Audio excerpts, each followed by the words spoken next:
Hello there, people. I hope you are all doing well. Today we have on the table two offerings from Contax, the original RTS and the successor RTS II. Now, Contax being a illustrious German brand introduced already in the 1930s. But if you look here, it says Yashica, Japan. So how did this happen? Well, for that we have to go back to the late 1960s. By that time, German camera manufacturers were already in trouble. They couldn't keep up price-wise with the Japanese. Japanese were able to produce a higher level camera or a more high quality camera at the same price point. So some German manufacturers, of course, tried to then also move their production to Asia, like Rollei, for example, produced in Singapore for another decade or even longer. Voigtlander, I think, also. But Zeiss Icon, the owner of Contax name, they declared in 1971 that they will stop camera production altogether. But they will still be producing lenses. Zeiss lenses, of course, very high quality. There was a high demand for such lenses still. And they decided to license the Contax name to Yashica in Japan. Now, apparently they chose Yashica because Yashica already had quite extensive experience in producing electronically controlled cameras, which back then was the latest technology, most modern. And Yashica was interested in enlarging their footprint on this very competitive 35mm film camera market. In the early 70s, of course, electronics was the latest thing, quartz watches, pocket calculators, etc. And so unlike some of the competitors, let's say, like Nikon, Contax, Yashica, they went with electronically controlled cameras to basically show how high-tech their products are or what they're capable of. And let's then take a look first at this original RTS. This camera was introduced at Photokina in Germany in 1974. The camera is the design, or the body is it comes from the design of Porsche, famous design house, well, more known as a car manufacturer, of course, but they did industrial design for some watches and other things. And indeed it does feel like a designed product. It's a very nice camera to hold. It's very solid, very heavy. It has something like brick-like, like the monolith from Odyssey 2001 movie. Initially, the German photographic press was kind of outraged that a famous German name is used on a Japanese camera, but the buyers, the public loved it. It was an instant success, as much as a expensive camera can be a success. It was, of course, meant for the, let's say, professional market and for the well-heeled enthusiasts. Well, unlike some other pro-level cameras, it doesn't have a removable viewfinder, but otherwise, of course, it came with all the usual pro camera accessories. Coupling for a motor drive, there were a couple of motor drives available, whole range of flashes, macro photography bellows, like the whole the whole shebang, everything you need. Apparently there was also a special version for medical, like medical photography. They introduced a brand new mount called Contax Yashica mount, and the lenses were then produced both by Zeiss in Germany and also then in Japan. Of course, both were still branded as Carl Zeiss. Like this particular lens, this is a 50 f1.7. This is a Japanese lens, and here we have a 135 mm f2.8, and this I guess is also Japanese. Yes, this one is also Japanese. Now let's go over the controls. On the top, unlike what was typical with Japanese cameras, the dials have been switched. Usually on this side you have the shutter speeds, and on this side you have either just the crank to rewind the film, or maybe on the collar you have the ISO setting. Here is the other way around. Here around the collar you have the shutter speeds. This camera has both, of course, manual, fully manual, and aperture priority. It doesn't have shutter priority. At that time in 74, 75, there were no cameras that had both. You either had the automation of aperture priority or the shutter priority. On this switch, you line up with this line here. You have the A. This is the aperture priority. So, and then you have the shutter speeds from 2000 of a second, which is a step higher than was usual back then.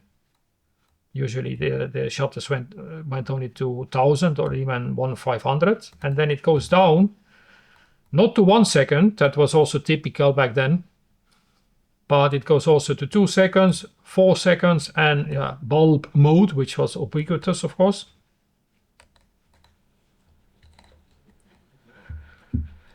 We have the hot shoe. It doesn't do TTL. That came later with later models.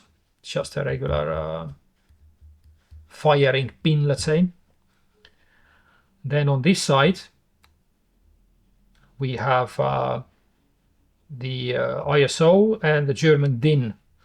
And ISO goes from 12 to 3200. Let's put it at 400. Around the collar,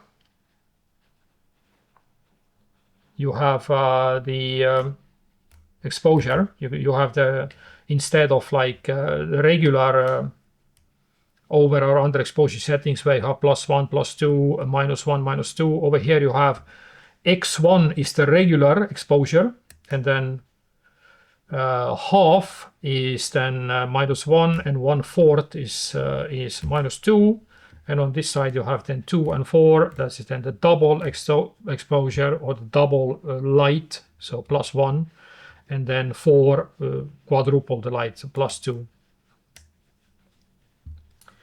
Here we have a little LED light. So if you push this button at the back, this is the battery check. If the light comes on continuously, the battery is completely full. If it pulses fast, the battery is on its way out but can still operate the camera. If it pulses slowly or just comes on once and then goes out, then the battery is no longer capable of running the camera and you should replace it. The conventional lever for winding the film, you can do like 1 stroke, or you can do, because it was on aperture priority, it's now takes a very long time to expose the film. So you 1 stroke, take a photo. You can do like multiple small strokes, take a photo. Here you have the film counter. It resets automatically when you open the film door. Inside here everything is pretty much conventional. You put your film canister here, pull the film over. There are these leaves here. You stick the leader between them, close the back, advance the film, and you're good to go. The shutter is a cloth type that travels horizontally.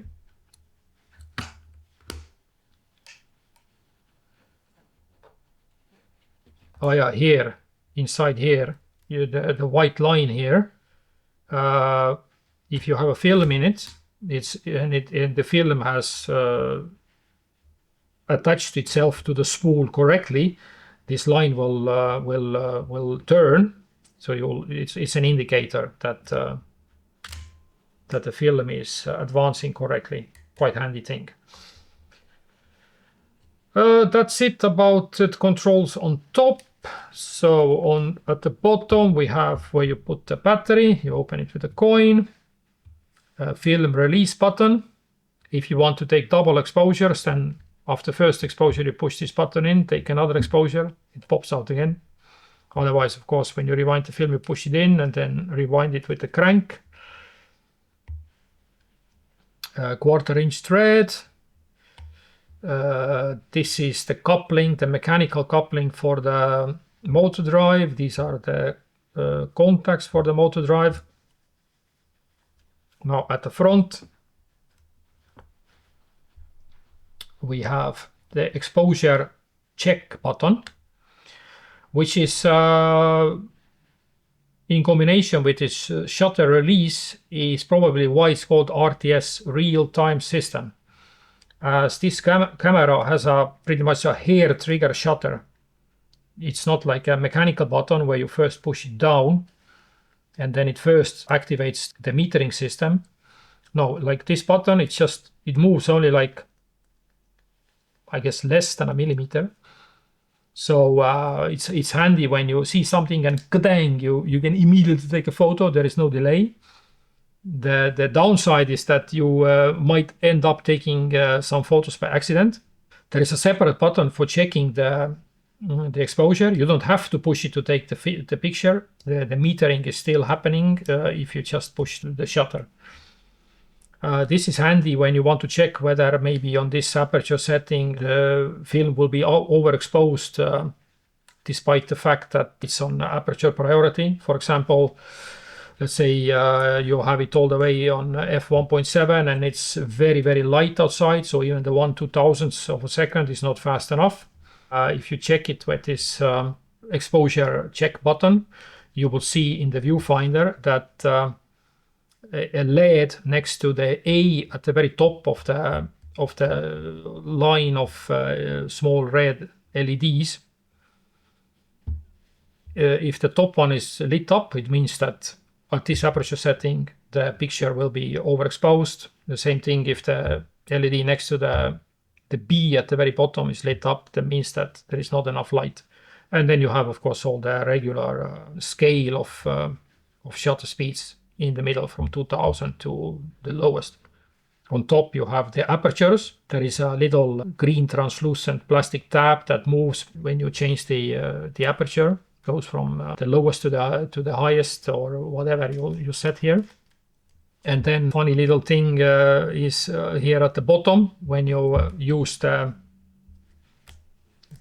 exposure compensation, a little plastic circle pops up to remind you that you have exposure compensation chosen, so that for the next photo you will, if you don't want it anymore, you will put it back to the regular 0 or X1. Here is the lens release button. Quite conventional self-timer, still mechanical, or let's say with a clockwork. Shutter is cocked, and then move this little button here. And 10 seconds later, it will take a photo. Yep, that's it. We have aperture preview down here. On this side, we have the mirror up switch, like for some macro photography or in some situation where you absolutely don't want any movement of the camera. Can prove very useful. And that's it. these are all the controls on this camera. You don't have to switch it on. When you put the battery in, there is no on-off switch. It's on basically immediately. So when you store it, take the battery out.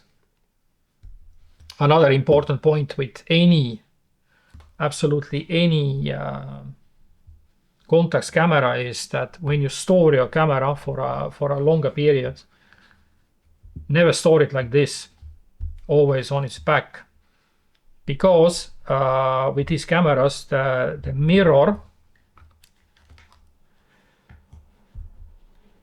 is glued to the back plate, and if you store the camera like this, the gravity will have its way with the glue and the mirror will start to sag. It will ever so slightly move downwards, and once it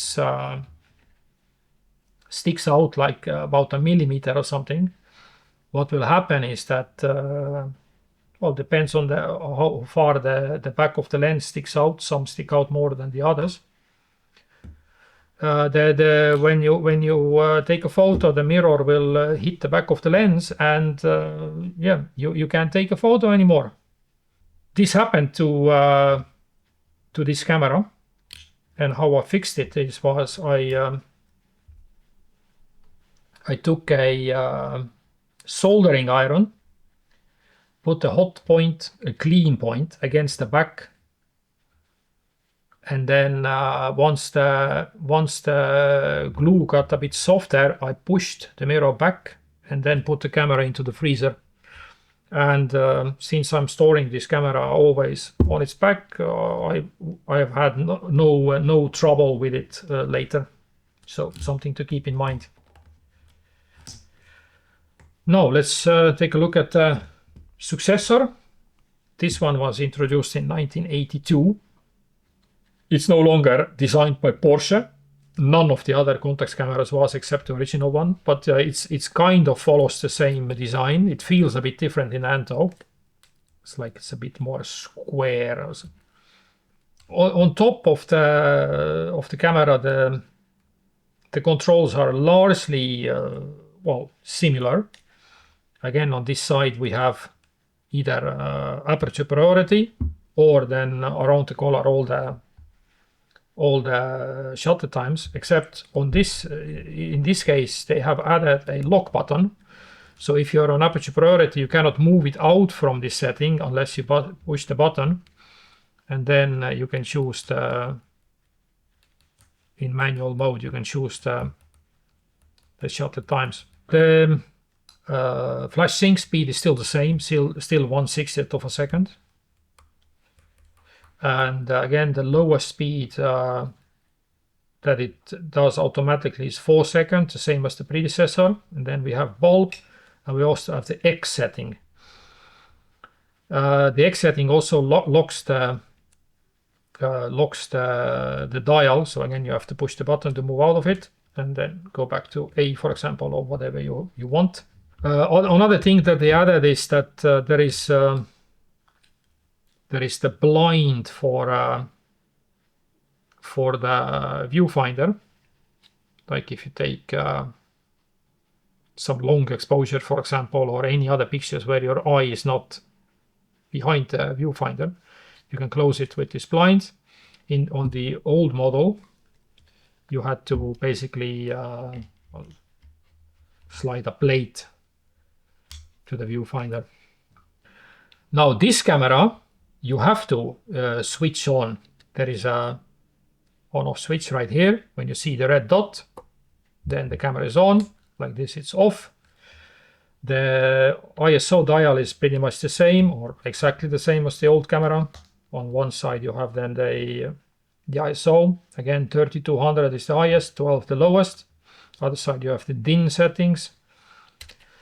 At the bottom, again, the compensation. Same markings. Conventional lever to advance the film. The exposure counter, again, pretty much the same as the old camera. Resets automatically when you open the back. The back opens in the same way as in the old camera. This time already, of course, but this time we have a titanium metal shutter, still horizontally moving. Now the viewfinder layout in the newer camera is no longer this semi-mechanical like it was in the original RTS. It's like typical for the early 80s. You have on the right side, you have all the shutter speeds, and then up top you have over, bottom you have under. For the exposure compensation, there is no longer a mechanical little gubbin popping up. There is here a red LED plus or minus, showing whether you have chosen a setting for overexposure or underexposure. And then down here also you have the aperture value in red LED numbers. Both cameras are actually pretty much the same weight. The original is 700 grams, the newer one is 735. In the early 90s they released an RTS-3, which was a lot bigger, typical for the 90s camera. It had all the bells and whistles for that era, of course. It weighted more than a kilo, so a lot heavier than these. And that's also one of the Contax cameras that I don't own. As with any camera system, you also have third-party lenses, so you don't have to buy the more pricey but excellent Zeiss glass. This being a Contax Yashica mount, they also produced lenses as Yashica lenses, which are quite a bit cheaper. Some would say they are worse. Difficult to say. They're also pretty good. At least some of them are very good. And that brings us to this interesting like dilemma. A Yashica camera with Contax Yashica mount takes exactly the same lenses. So, and that is also what some people figured out back then. You can buy a lot cheaper Yashica body and still have access to the excellent Zeiss glass. So that could be something to take into account even today if you want to use these lenses and don't want to pay for the more expensive Contax bodies. You can use a Yashica body. They are also good. Of course, they feel very different. They feel like a typical mid-range Japanese camera. This one is being reskinned, or was reskinned by me. This one still needs a new skin, but I won't talk about them now longer. If you are interested, I can make a separate video about them. Some photos that I have taken with this camera. With the original RTS, well, this first one, this is on a Cinestill 800T film taken some years ago. All these people on the picture are like local old school professional photographers. Some of them I guess are retired by now, or all of them may be retired by now. Incidentally taken with this lens that is right now on the camera, this Vivitar 19mm wide angle. The second picture also taken with the original RTS. This one is a local singer. I think it was taken with a 50mm, also Cinestill 800T. Now the following picture is taken by the RTS-2. This is on, that was a very strange film that was available maybe a decade ago. For some years, was released by Rolly as Rolly CR200. It was a slide film, but with a very yellow greenish cast. It was a repackaged film. It was probably originally some kind of, well, not probably, but certainly a film produced by Aquageweert in Belgium for some kind of non-commercial use, like aerial photography or something like that. It's a picture of a, I guess, a fighting lady, a fighting damsel. And then the next picture, this one is again slide film. This is Fuji Provia. another film as this roller film long time is no longer, it's not available anymore. I think I might have still some in the freezer. Same thing, unfortunately, of course, with this Fuji Provia film. It's out of production nowadays. Yeah, pretty much the only slide film available is Kodak Ektachrome. As like these two, which one I prefer to use more? Well, the newer one, of course, has more. Well, this one has more features, but these are all features that most of us don't need. Like the blind, don't really need it. The exposure lock can be handy, but you can do the same thing pretty much. Well, you can manage without it, let's say, if you know what you're doing. Otherwise, yeah, what are desirable features? Don't really mind about any of them. So for me, I guess the original is yeah, it's the one that I prefer to use. There is something more pure about it, and I don't know, somehow it's yeah, it feels more pleasant to use. Of course, cameras from that era don't have any like a hand grip like on modern cameras. Back then, the manuals even showed you how to hold your camera. Well, a manual focus camera. Of course, you're supposed to always operate with two hands. With one hand, you always manipulate the focus, and also you manipulate the aperture, perhaps. And so holding a camera like this, and otherwise it's dangling from your neck. That was how everybody was expected to use a camera. The first finger grips, like a small grips, yeah, I guess arrived around 1980. And then the bigger grips that you can just hold the camera in your hand like this all the time and use it in one hand. These became prevalent when autofocus was already introduced. So yeah, I guess the original for me is the one I prefer to use. The professional use of this camera, like how much did it actually see it? In North America, the United States, apparently not that much. In the United States, the professional camera market was completely cornered by Nikon or Nikon at that time, you know, in the 70s. But in Europe, they never had such a monopoly. And apparently, especially in Germany, despite the initial outrage by the photographic press, still a lot of journalists, yeah, felt that this Contax is still something German, and plenty of professionals use these cameras. At least that's what I've heard from old timers who worked back then in photography field. And the same in other European countries like Netherlands and Belgium, etc.